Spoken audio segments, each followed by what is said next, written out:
মেঘ ভেসে চলেছে আকাশ পানে, তাই দেখে আমাদের বিশ্বকবি লিখেছেন মেঘদূত।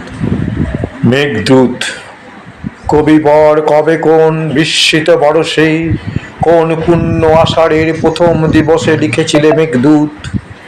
মেঘমন্দ্র শ্লোক বিশ্বের বিরহী যত সকলের শোক রাখিয়াছে আপন আদার স্তরে তরে, সঘন সঙ্গীত মাঝে পুঞ্জীভূত করে। সেদিন সে উজ্জয়িনী পাশার শিখরে, কিনা জানি ঘন ঘটা বিদ্যুৎ উৎসব, উদ্দাম পবন বেগ গুরু গুরু রব।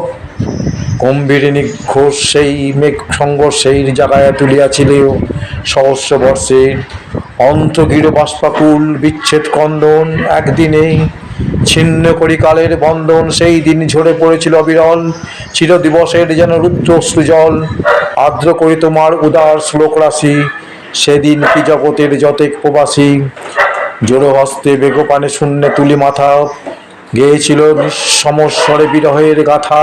দুর্যোগের ঘন ঘটায় আকাশ মেঘাচ্ছন্ন, মেঘ ভেসে চলেছে পূর্ব হতে পশ্চিমে, গুড়ি গুড়ি বৃষ্টি, সবুজ দিগন্ত আরও সবুজ হয়েছে।